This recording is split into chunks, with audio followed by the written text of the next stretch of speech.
When we talk about climate change, we usually picture things like melting glaciers or rising sea levels. But what if its biggest impact isn't out there, but right here, in your bank account? Today, we're digging into a fascinating new study that shows how climate change is becoming one of the biggest financial stories of our time, and what that actually means for your money. So, let's get right to it. Is a warmer planet already chipping away at the value of your pension, your mortgage, your long-term savings? Well, according to the economists behind this paper, the answer is a pretty clear yes. The financial world isn't just sitting around waiting to see what happens, it's already pricing in the risks of climate chaos right now. Okay, so this is the big question, right? How on earth do you put a price tag on a planetary problem? Let's dive into the first huge challenge, trying to figure out how to value something decades from now, in a world that's getting more and more unpredictable. I mean, really think about it for a second. Your pension? That's a promise that's based on decades of future economic growth. A 30-year mortgage? That's a bet that the house and the economy around it will be stable for the next 3 decades. But how can anyone be certain about those long-term bets when the fundamental rules of our planet's climate are literally changing under our feet? This is the multi-trillion-dollar question that economists are scrambling to answer. And look, this isn't just some fringe idea. The researchers behind this paper, they're not mincing words. They call it a profound risk. And let's be clear, this isn't about some minor dip in the market. We're talking about a fundamental rethink of what things are worth across the entire global economy. All right, so if the future is this cloudy, this uncertain, how can we possibly make any predictions? Well, this brings us to the really cool part of this research, a powerful new tool they've developed for peering into our economic and climate future. It's called an integrated assessment model, or IAM for short. And you can just think of it like a super sophisticated video game simulator. It takes everything we know from climate science, all the hard data, and merges it with complex economic models. The goal? To play out thousands of possible futures and see how our economy and our climate will interact. Now, this is where it gets really interesting, because at the heart of this model is a feedback loop. It goes like this. We make stuff, that's production, and that creates emissions. Those emissions trap heat and raise global temperatures. Higher temperatures then cause all sorts of damages. Bigger storms, worse floods, droughts. And all those damages circle right back and harm our ability to produce things. It's a vicious cycle, and this model is designed to map it out. But here's the real game changer. Older models, they were slow, like painfully slow. They had to run thousands of simulations that could take forever, kind of like a scout mapping out a huge unknown wilderness by hand. This new model, it's a whole different beast. It uses these slick formulas to get answers almost instantly, so it's less like that scout and way more like a GPS, giving us an immediate route through all that complexity. And that speed is what lets us analyze risk in a way we never could before. So we've got this powerful new GPS for the climate economy. We turn it on, and what does it tell us? This is where we get to the actual financial forecasts.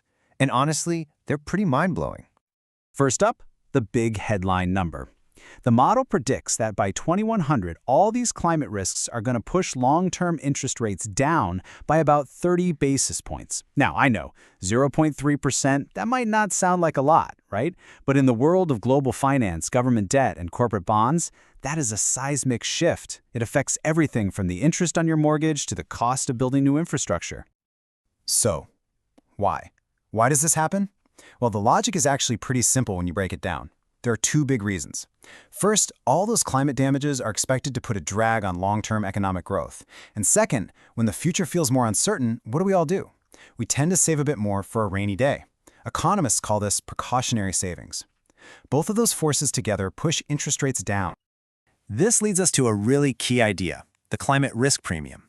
The easiest way to wrap your head around this is to think of it like an insurance policy. It's the extra bit of return that investors demand to hold on to an asset that could be hammered by climate change in the future. And what's so cool about this model is that it lets us see that premium in action. Okay, so let's start with what the science says. Think of this as the official weather forecast. Based on the current science, this model calculates there's an 11% chance that global temperatures will rise by a catastrophic 4 degrees Celsius by the end of the century. That's what scientists call the physical probability.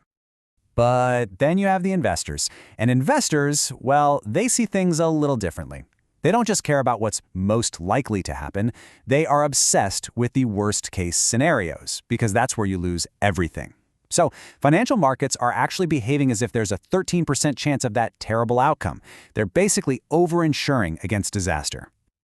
You see that? That little 2% gap between the scientist's forecast and the investor's bet? That is the temperature risk premium in action.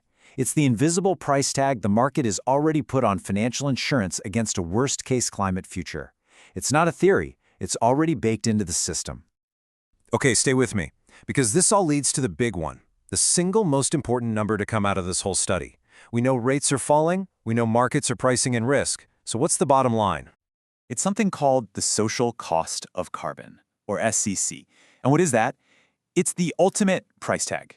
It's one single number that tries to capture all the future damage to our health, our economy, our world, from just one extra ton of CO2 that we release today.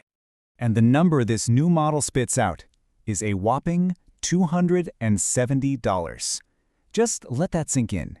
Every single ton of carbon dioxide we pump out is projected to cost our kids and grandkids $270 in damages. Now, is that a big number? Oh yeah. To put it in perspective, have a look at this. Just a few years back, some of the most influential studies put that number around $31. This new estimate, it's nearly 9 times higher. And while it does fall right in the middle of recent estimates from the U.S. Environmental Protection Agency, it just goes to show how quickly our understanding of the true financial cost of carbon is evolving. So who cares? Why does this one number matter so much? Because it changes everything. It's not just an academic exercise. A government can literally use this number to set a carbon tax. A big company can use it to figure out if building a new factory is a good long-term bet.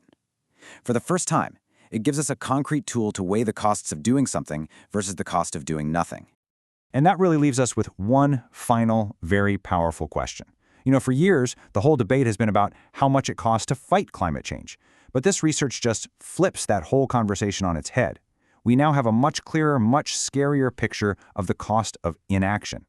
So if we know that every ton of carbon we emit costs us $270 down the line, the question isn't whether we can afford to act, it's how we can possibly afford not to.